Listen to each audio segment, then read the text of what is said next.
Rahayu, Kang Tro. Rahayu, Rahayu. Mas. Saya dari Brebes, Jawa Tengah. Ini saya mau bertanya karena saya merasa orang Jawa ya terpanggil untuk kejawaannya. Ini ada beberapa hal yang akan saya tanyakan. Sebetulnya orang hidup itu yang dicari itu apa? Sebetulnya itu satu. Dan untuk terhindar dari sesuatu mara bahaya seperti kena santet, kena hal-hal semacam gaib. Monggo, Pak. Ya, sadare matur sembah nuwun. Ini Mas dari Brebes. Ya. Mas sinten, Mas? Sutawijaya. Oh, Mas Sutawijaya gitu. Sebenarnya orang hidup itu yang dicari apa kan? Kalau jawaban simpelnya Mas. Orang hidup itu sebenarnya cuma cari alasan. Iya kan? Alasan untuk hidup. Iya, alasan untuk hidup. Karena kita itu penciptaan kita itu karena suatu alasan. Kalau tidak ada alasan, kita tidak mungkin diciptakan kan. Orang tua kita itu sebelum membuat raga kita kan dia punya alasan. Saya ingin punya anak, alasannya kan itu. Biar besok bisa merawat saya kan gitu. Iya kan? Iya. Nah, itu sebenarnya orang hidup itu yang dicari itu alasan. Untuk makan alasannya lapar. Ya kan? Untuk beribadah alasannya untuk mengabdi kepada Tuhan. Semua itu orang hidup itu ternyata butuh alasan.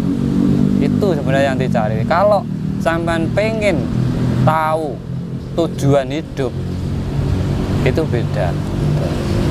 Kalau tujuan hidup itu kita tanyanya kepada orang tua kita. Karena yang mencipta raga kita itu adalah orang tua. Dia pasti punya tujuan. Makanya kalau dalam ajaran Jawa enek Thomas piton-piton. Ya. Iya kan? Piton-piton itu sebenarnya kan menentukan cita-cita anaknya ataupun tujuan dia punya anak. Makanya dinamakan piton-piton, terus ada kayak tangganya kan. Ya, ya. Tangganya pasti dari tebu kan itu. Kenapa enggak dari bambu atau apa? Kenapa dari tebu? Karena apa? Orang Jawa itu mempunyai filosofi, Mas. Dibuat dari tebu berarti seseorang itu bisa menggapai cita-citanya, bisa menggapai apa yang diinginkan dalam hidupnya. Kuncinya cuma satu, tebu itu mantepe kalbu. Berarti iman toh. Ya, ya. Keyakinan, keimanan dalam diri kita.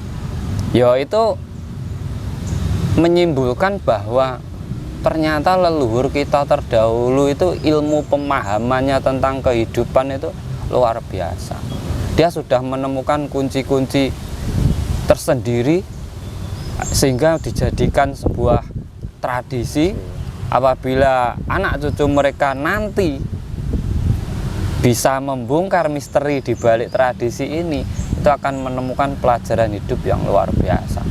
Makanya enaknya piton-piton. Kenapa ora 6-6 apa 5-5 kan? Pitu-pitu itu berarti tujuan. Tujuan dari si bayi ini yang dipitoni ini. Dan dia harus naik tangga, harus bisa merubah hidupnya yang lebih baik daripada orang tuanya. Makanya diberi tangga, terus suruh milih ya kan, di dalam kurung. Nah itu sebenarnya filosofi orang itu untuk mencapai apapun tujuan dalam hidupnya.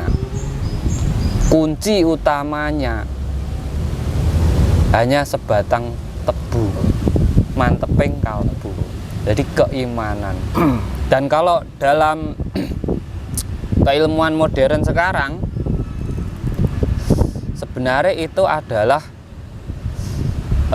keyakinan diri atau program dalam diri. Karena di saat orang bisa yakin bisa memiliki niat tekad yang kuat, maka tidak ada yang tidak mungkin. Itu kalau dalam agamanya kun fayakun. Karena Tuhan selalu mengikuti apa yang kita pikirkan atau apa yang kita angan-angankan. Apapun itu, jelek, baik, celaka, bahagia, semua akan dikabulkan. Karena apa? Ya Tuhan tuh maha welas asih. Padahal kan kalau kita telaah ya, ajaran Jawa itu filosofinya kan sangat luar biasa. Tapi kan kenyataan kadang untuk saat sekarang ini ya, zaman-zaman ini kan banyak yang meninggalkan itu. Ya gimana kiat-kiat caranya supaya ini kita, para saudara-saudara kita, sedulur kita yang mungkin sudah lupa ya dengan ajaran para leluhur, kita bangkitkan kembali gitu. Sebenarnya kalau dulur-dulur itu tidak melupakan sih Mas. Cuma gengsi. Gengsinya itu gini, kayak kok kuno katanya kan gitu toh. Kuno kan. Padahal itu lebih modern kalau saya pikirkan. Siapa bisa menemukan filosofi yang seperti itu kan? Orang sekarang itu loh ninggalin apa? Kata-kata mutiara aja niru orang dulu kan. Sebenarnya dia itu tidak meninggalkan itu loh, rasa gengsinya itu karena merasa modern. Padahal kita ini bukan semakin modern, enggak. Kita itu kenyataannya semakin terpuruk kalau saya pikir-pikir. Orang dulu makmur, ya kan, bisa dengan tetangga, dengan saudaranya itu saling berbagi. Bahkan dulu enggak ada uang, uangnya dari emas. Dan konsep perdagangannya barter kan. Sekarang semakin ada uang, orang kan semakin ribet. Kalau dulu enggak, harus senilai. Sampai punya beras, saya punya jagung, ditukar senilai. Kalau sekarang kan enggak, tanah ditukar dengan kertas. Ya kan? Loh, ya kan? Tanahnya kalau kena air makin subur, lah kertasnya kena air. Nah, itu. Makanya pola pikir orang sekarang ini itu kenapa saya bilang lebih merosot daripada orang dulu. Terlalu gampang, menggampangkan sesuatu sehingga apa? Dia itu sebenarnya lupa dengan pedoman yang sebenarnya dalam hidupnya. Makanya kalau kita mau menelaah ataupun mencermati setiap tradisi dari leluhur kita, di situ ada sebuah keilmuan yang luar biasa. Nah, untuk menanggapi pertanyaan sampan yang kedua tentang bagaimana cara kita terhindar dari apa tadi Mas? Santet, teluh ataupun gangguan-gangguan gaib itu ya. Kadang kan banyak orang akhir-akhir ini kan banyak orang yang itu Kang, apa ya, kesurupan massal, terus jiwanya juga banyak yang terganggu tuh. Itu menurut penilaian saya sih, ya monggo seperti apa. Kalau untuk terhindar dan tidak bisa terkena dari gangguan gaib, gangguan itu datang dan masuk dalam diri kita itu karena kita sendiri sebenarnya Mas. Nah, konsepnya itu orang ngerjain orang itu sebenarnya tidak bisa. Dia hanya bisa mempengaruhi pikiran orang ataupun rasa. Makanya dalam pengerjaan kayak guna-guna, kiriman gaib pasti menggunakan sarana.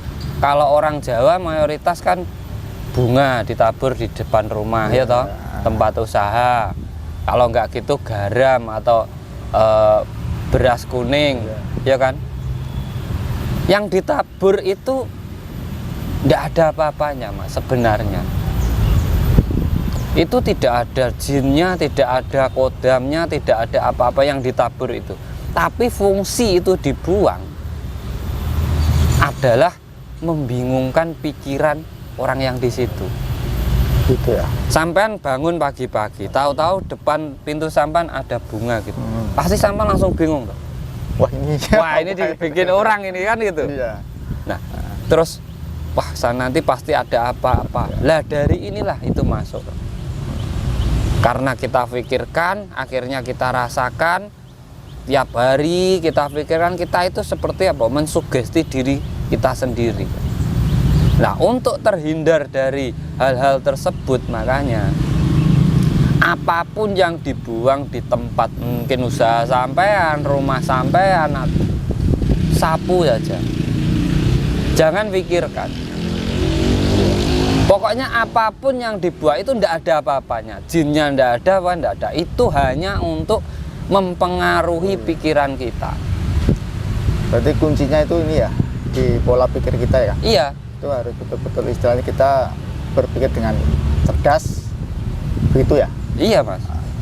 Sampan ada huruf A gitu. Iya. Kan sampan waktu ditulis A pertama itu sampan tidak tahu. Iya. Ini apa kan tidak tahu. Sampan masukkan dalam pikiran. Ada orang ngomong ini A, sampan langsung masukkan kan. Sampai sekarang sampan tahu ini A. Sama. Iya. Dak, ini membuat bingung sampean, masuk dalam pikiran sampean. Iya. Nah, dari pikiran itu menyebar ke seluruh tubuh. Akhirnya jadinya apa? Penyakit. Iya. Kalau sampean di sini mikir ada kayak ada paku, jadi paku. Oh, gitu. Kenapa kok? Apa sebenarnya ada kok mas paku itu bisa masuk dalam tubuh? Itu tidak langsung kok. Tidak langsung. Konsepnya itu darah kita itu mengandung zat besi.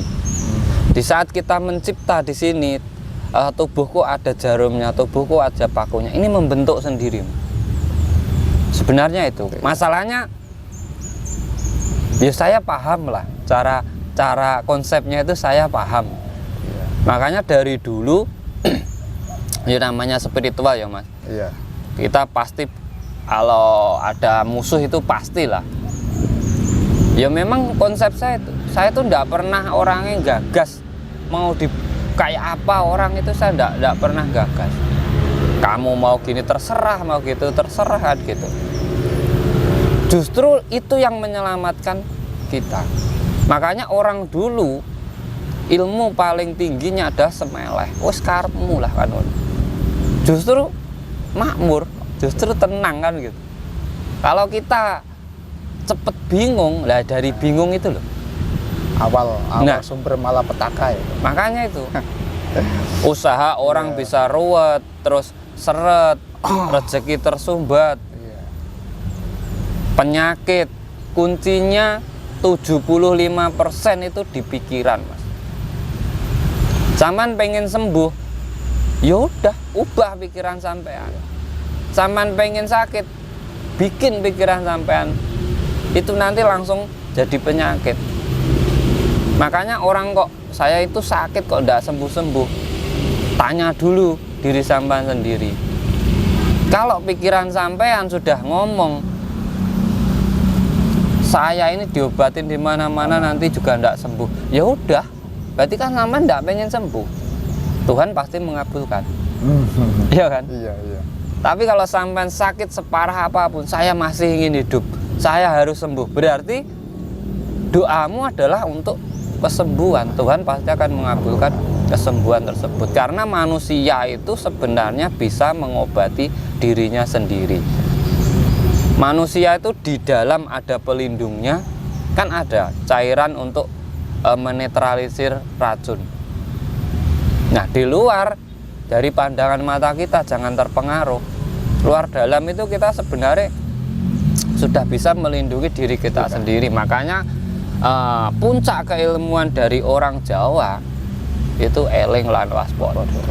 Eling itu kembali kita mengingat diri kita, ya Tuhan kita. Waspada itu berarti kita dalam setiap pola laku kita harus hati-hati. Hanya itu kuncinya untuk kita terhindar dari serangan-serangan. Itu kan kita merasa diserang, merasa kan kita. Sakit juga gitu, kita merasa sakit, ya kan? Susah juga merasa susah kan gitu. Berarti kembali lagi ke pikiran untuk menetralkan semua itu gitu. Sebenarnya itu mas.